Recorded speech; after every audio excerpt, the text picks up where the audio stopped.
Do I know you from somewhere? The moment the beautiful CEO, Patricia Brown, saw my face during a meeting with my boss, Mila Johnson, a glimmer of recognition seemed to flash across her eyes.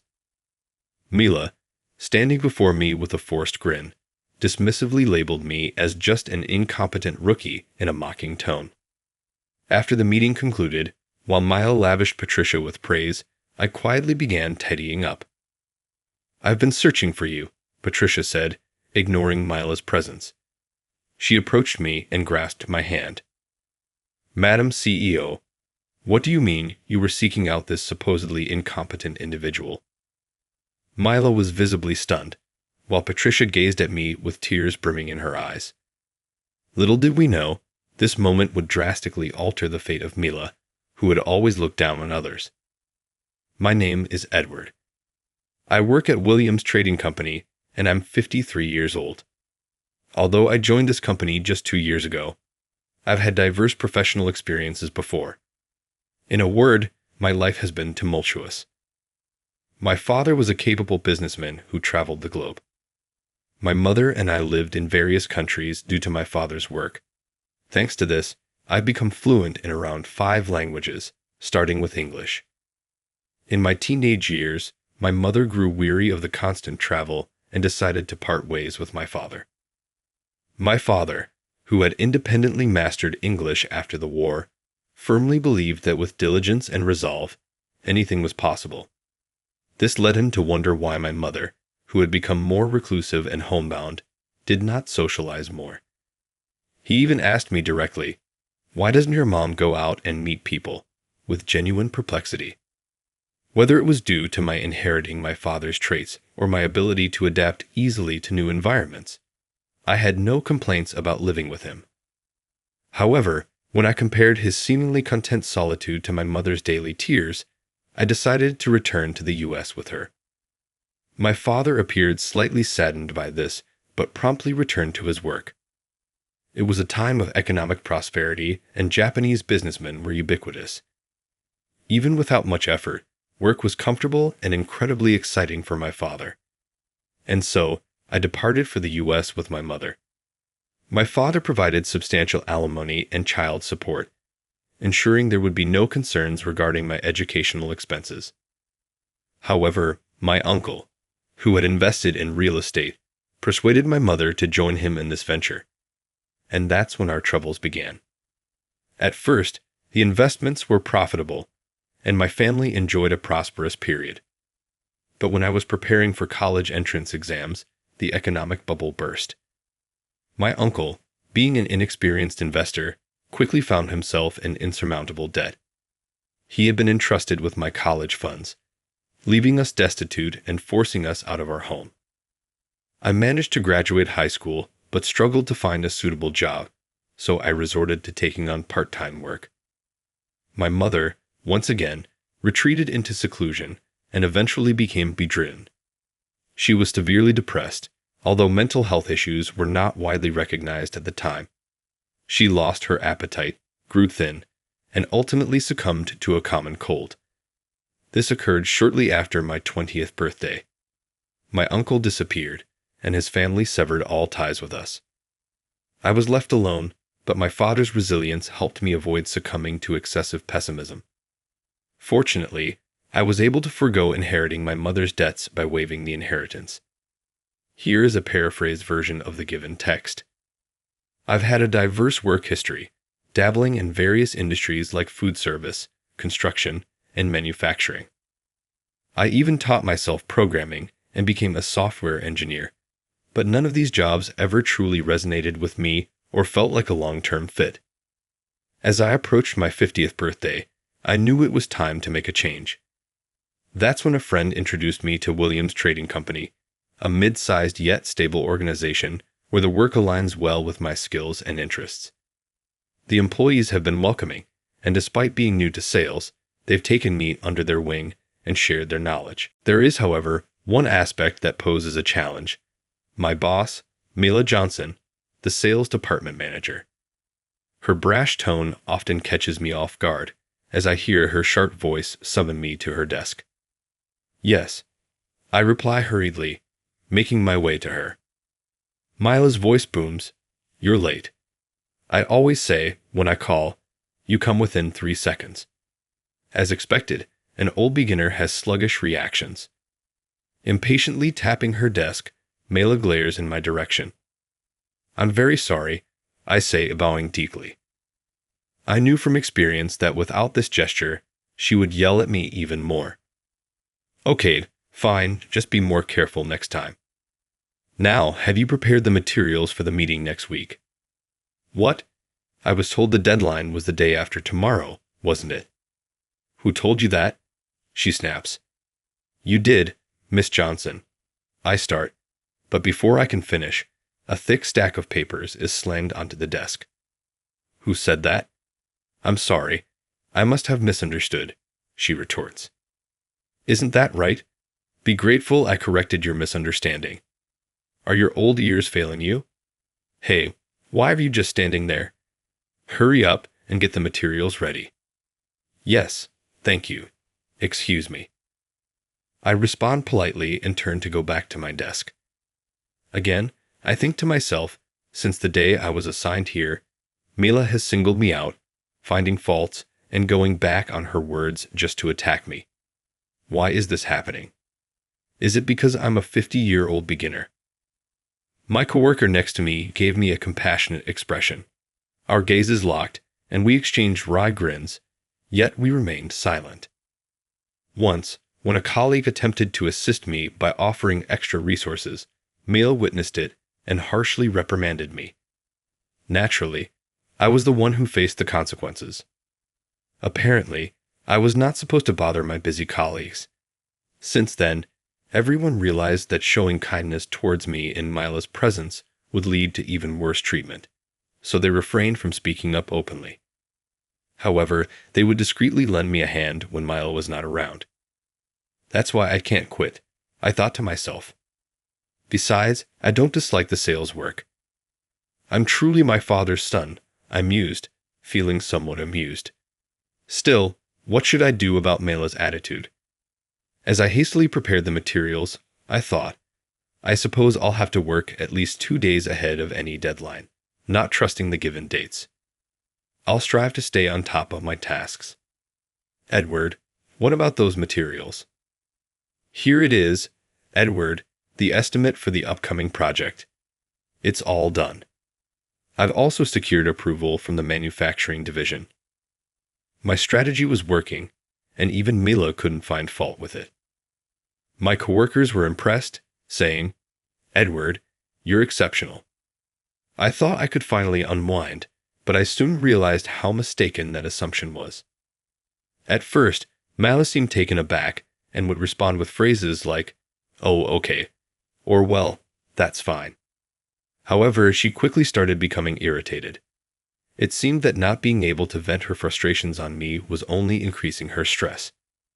Edward. Her voice was already laced with rage when she called out to me. Yes, what is the matter? You know, she'd had summoned me, but she didn't seem to have any criticism to voice. I mentally reviewed my tasks, trying to identify anything she could potentially fault. Nothing. I was safe. I told myself not to cower in front of Mela and stood before her with a serious expression. Mela glared at me, her body trembling with anger. She was probably searching for a reason to blame me. After staring at me for a while, her face suddenly brightened, as if she had just thought of something. Edward, that plant over there is wilting. Have you been watering it? You haven't, have you? This is negligence. The supervisor, Miss Johnson, suddenly shifted the blame onto me, even though the issue had nothing to do with my work duties. I gently explained, Miss Johnson, that plant belongs to you, and I was instructed not to touch it. However, my response only fueled her outrage. She scolded me, asserting that as the newest team member, I should be responsible for the plant's care, implying that a younger manager's plant should not be allowed to die. As she slammed the documents on the desk, her anger seemed more intense than usual, perhaps because she had not found a reason to express it lately. Breathing heavily, Mela concluded with an oddly satisfied expression. Regardless, you may be experienced, but you're new to this department. You need to be attentive to everything and not annoy me." I understood her fervent request. Regardless of my efforts or lack thereof, it made no difference to Mila. She was merely venting her own anxieties upon me. Unbelievable. At this rate, she'll find fault even with the spotless windows. I sighed as I returned to my desk, noticing my coworkers observing us with tense expressions. Even the kindest individuals must suspect a reason behind Miss Johnson's targeted treatment of me. I felt utterly dejected, yet deep within, my resolve began to grow. Very well, if that's how it must be, I'll prove my worth through my work. I started working even more diligently than before. I studied our products thoroughly, visited the factory, and gathered data about their strengths. I incorporated this knowledge into my presentations and pitched to clients. The outcomes were positive, and I secured several contracts. Excellent. If I keep demonstrating my capabilities, even Miss Johnson will have to acknowledge me. And age is irrelevant. So I continued achieving results. Of course, as Mila instructed, I also tended to the plants. It seemed that Mila's attitude towards me was gradually improving. Johnson couldn't criticize the situation. Additionally, her annoyed demeanor had softened recently. At last, my hard work is yielding results, I began to think. However, Mila still had no plans to welcome me as a co-worker. I understood this just a fortnight later. "Edward, come over here for a bit," Mila addressed me, surprisingly upbeat. "Of course, what's the matter?" I promptly made my way to her desk. The company we're set to sign a new deal with is highly significant. I'm the one assigned to go, but Edward, you'll be joining me. I couldn't believe it when she asked me to accompany her to meet such an important client. "Yes, you've been doing well with some smaller deals recently. This is a great chance for you to learn from a big project. I'll be the main contact, so you can just observe and learn from me," Mila said, surprisingly making a lot of sense. I was too stunned to respond at first. "What? Do you have a problem?" She glared at me, some things never changing. "I'm honored. Thank you for the opportunity," I managed to say. "My pleasure," Mila replied, her grin a bit unsettling. But I was too excited about the new project to worry about it. Mila introduced herself with practiced ease. "Nice to meet you. I'm Mila Johnson, sales manager at Williams Trading," handing her card to the CEO, Patricia Brown, of Castle Mountain. "Thank you. And who is this?" Patricia said, looking at me. I was overwhelmed by her stunning beauty as we met for the first time. I'm Edward," I stammered, quickly handing over my own business card. Here's a paraphrased version of the given text. As I presented my company's offerings, Patricia examined my ID card, then peered curiously at my face. "Forgive me, but have we crossed paths before?" she murmured, as if trying to recall a past encounter. Before I could respond, Mila interjected dismissively, "He's just a rookie, nothing more." Then, addressing Patricia directly, she said in a mocking tone, "Miss Brown, we're truly grateful that you've chosen to work with our company once again." I knew that Patricia had founded Castle Mountain, a rapidly growing business specializing in beauty products for women. Their interest in the items handled by Williams Trading had led to this potential partnership. "Not at all, the pleasure is ours," Patricia replied warmly. "It's an honor to have our sales manager herself, accompanied by an experienced staff member, visit us today. I'm confident you'll be able to address any questions or requests we may have."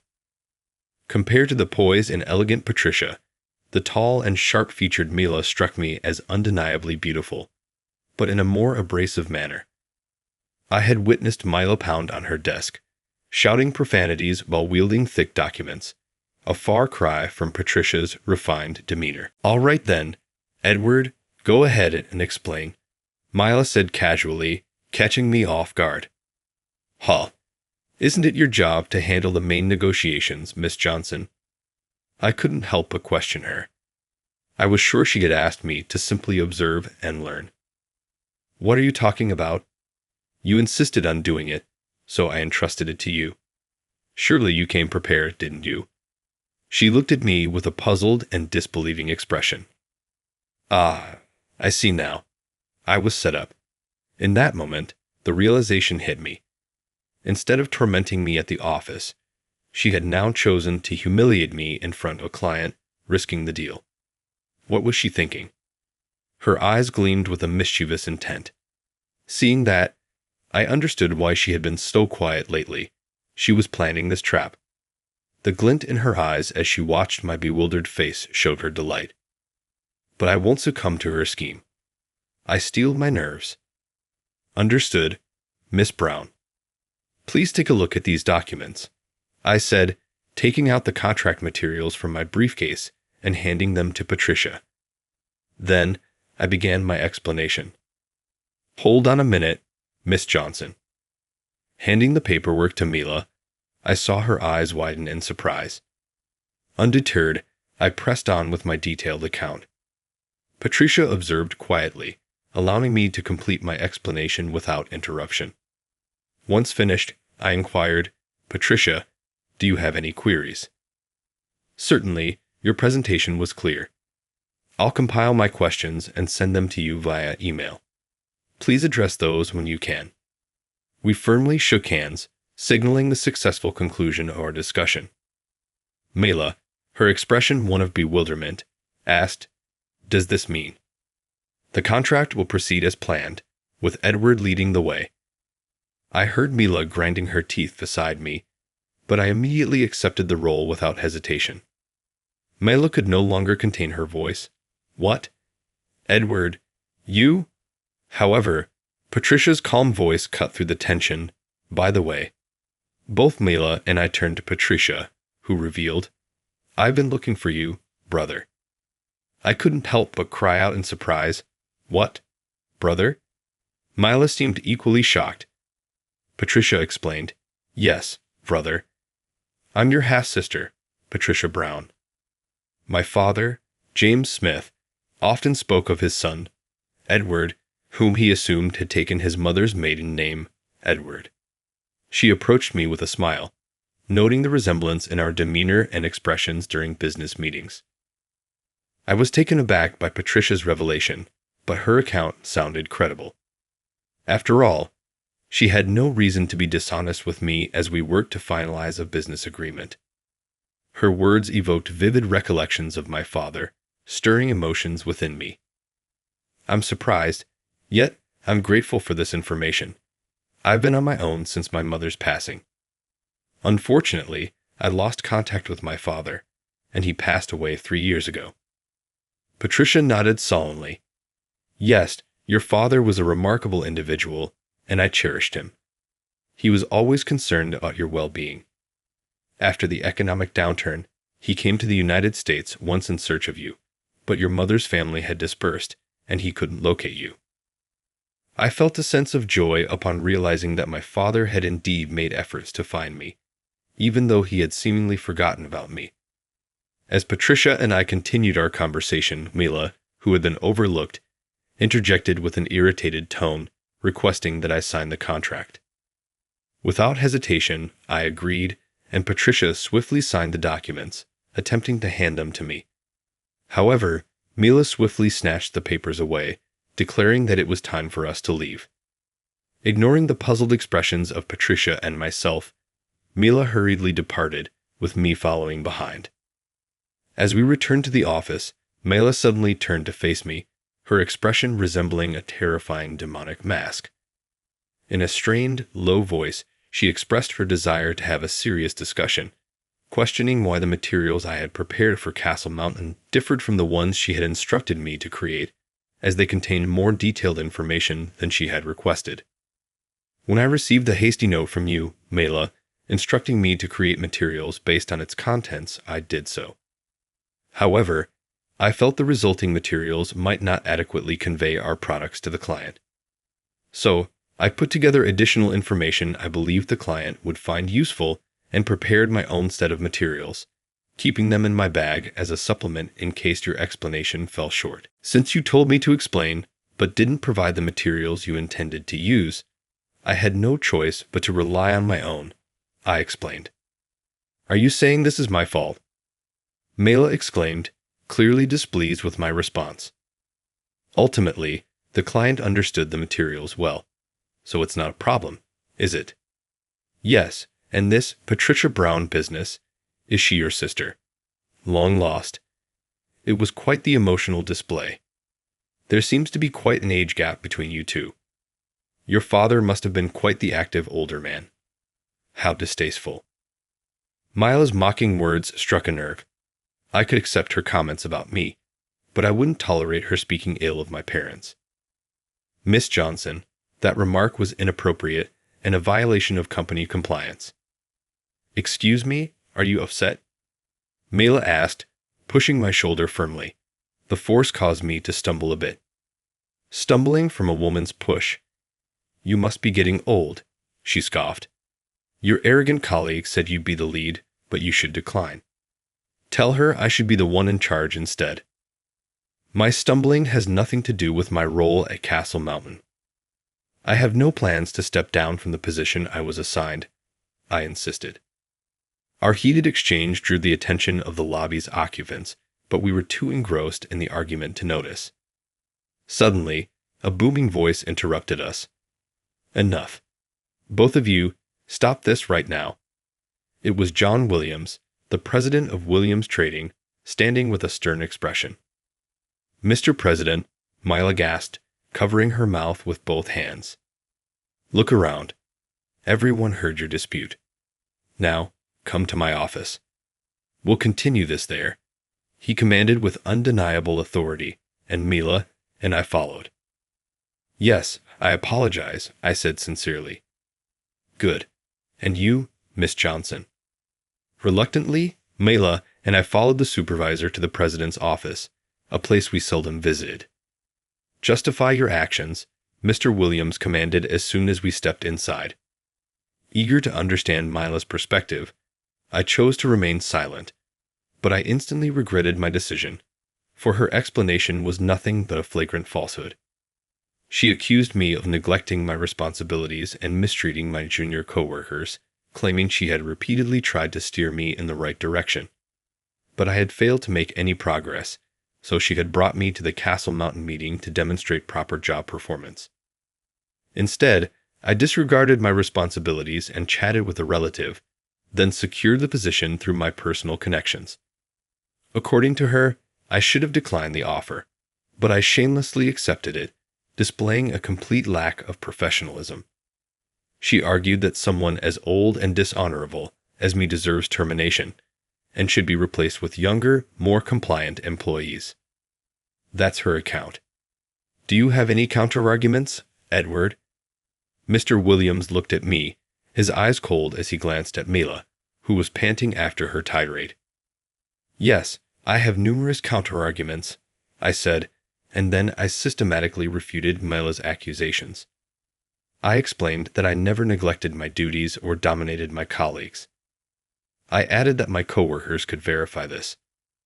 I mentioned that Mila's constant harassment and tantrums had been unbearable, and that I kept records and occasionally recorded her behavior on my phone.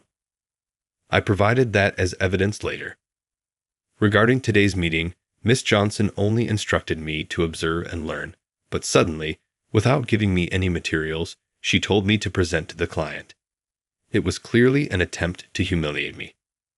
The client chose me over Miss Johnson for the crucial deal because they recognized my ability to keep business and personal matters separate. When Miss Johnson suggested I prioritized personal affairs, I explained that while I had recently discovered the CEO of Castle Mountain as my half-sibling, this was only discussed after the business was completed, and the client understood the distinction. I disclosed everything to the president, despite Mila's attempts to interrupt. Though the president seemed troubled by the revelation, he left the room to ponder it. Afterward, Mila warned me that I had overshared, reminding me to be discreet, mindful of the surveillance cameras in the office. I apologize for the delay, said Mr. Williams after a moment, his expression now visibly frustrated. I just spoke with Miss Brown from Castle Mountain. Her account aligns exactly with what Mr. Edward reported. That's because she's his sister. She's obviously trying to cover for him. Mela turned pale and nearly shouted. I simply asked her about the meeting, without sharing your version or Mr. Edward's. So, Patricia had indeed told the truth. Of course she had. Even if she weren't his sister, she wouldn't lie to protect Mila. What made her think she could get away with this? Miss Johnson, you've made a serious mistake. You attempted to sabotage an important meeting by humiliating Mr. Edward in front of a client. What would you have done if we lost the contract? Blame him and hope it wouldn't be discovered? Furthermore, your daily conduct is a major concern. We will investigate this matter. Until your punishment is determined, you are to stay home. This is unjust. You're going to keep this useless old man who bounces from job to job and get rid of me, someone valuable. What are you talking about? Mr. Edward is not useless. The individual we're discussing has demonstrated remarkable versatility, excelling in diverse fields. It's an honor to have them on our team, and their achievements in sales are noteworthy. They possess a multifaceted talent, not a lack of focus. Mila's eyes widened as she listened to Mr. Williams's commendation. Feeling a bit embarrassed, I scratched my head. I'm flattered to be described as versatile, but I simply pursued my passions and explored different roles. Nonetheless, I've always given my utmost in every position. This dedicated approach has undoubtedly shaped their impressive career trajectory. I once had the opportunity to speak with the CEO of the aid company they previously worked for. They were amazed that the individual had created a system that is still in use and making a significant impact, given that they were self-taught in that domain. Absolutely, I made it so that anyone could use it, not just me. This way, everyone can grasp the system easily. Ms. Johnson, you pride yourself on your talents, but what if you were suddenly gone? Mila was taken aback by the sudden question, but responded defiantly. Of course, everyone would be in trouble because no one can replace me. That's the problem. I believe it's crucial to ensure everything runs smoothly even if I'm not around tomorrow. This benefits my colleagues, our clients, and the company as a whole. Thinking that no one can replace you is merely self-satisfaction. Self-satisfaction. Mila was about to raise her voice again, but she noticed Mr. Williams's sharp gaze and fell silent. Yes, until you understand that, you won't change, I said, and she looked down, frustrated. That's right. I also need to ensure my absence wouldn't disrupt the company. Now I understand why none of your previous employers had anything bad to say about you, Mr. Williams murmured thoughtfully. Despite being a manager, you only think of yourself. It's truly disappointing, and I share some blame for not seeing this earlier, he added with a wry smile. As Mr. You seem to lack the skills needed to lead effectively. It appears you're unable to see the potential in your team members. Mila was overwhelmed and broke down at her desk, weeping. Tears won't solve this. Take the rest of the day off, and don't return until you receive further instructions. Mila was still required to leave. Reluctantly, she stood up and departed, her usual confident demeanor replaced by a deflated one. Well, Edward, it's been quite an eventful day for you. Yes, I'm grateful you didn't just take Miss Johnson's words at face value and also heard my side of the story. So, do I have your approval to take on the role of president? Absolutely. We shook hands firmly, sealing the agreement. I hope you remain with our company for a long time. I find my work here very fulfilling, and I hope to stay as long as possible. That's wonderful to hear. I look forward to our continued collaboration. A thorough investigation into Mila's conduct was carried out, exposing her mistreatment of me and similar attitudes towards other mid-career employees. It became evident that she harbored a strong aversion towards individuals with diverse work histories. Ultimately, due to her compliance breaches and actions at Castle Mountain, that could have severely jeopardized the company, Mela was dismissed. Now, with a long and challenging path ahead of her, she would have to do the very thing she despised: seek a new job. I wondered if that hysterical and arrogant Mela could adapt to a new work environment. I heard through the grapevine that she found a new job, but soon encountered troubles and resigned. She repeated this pattern, causing issues and leaving each new position.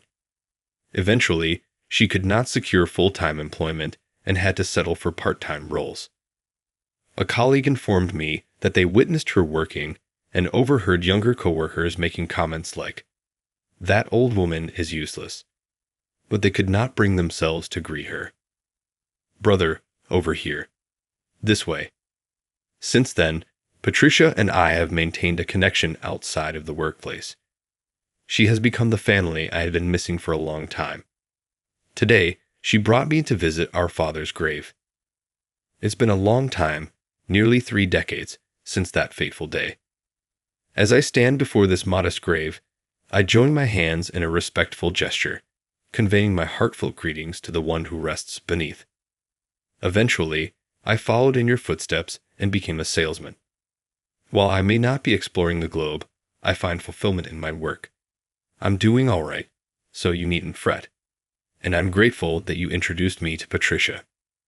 As I concluded my prayer and rose to my feet, Patricia studied my expression. "What were you discussing?" "It's a private matter. A talk between us fellows." Sharing a laugh, we strode into the sunlight, our gaze fixed ahead.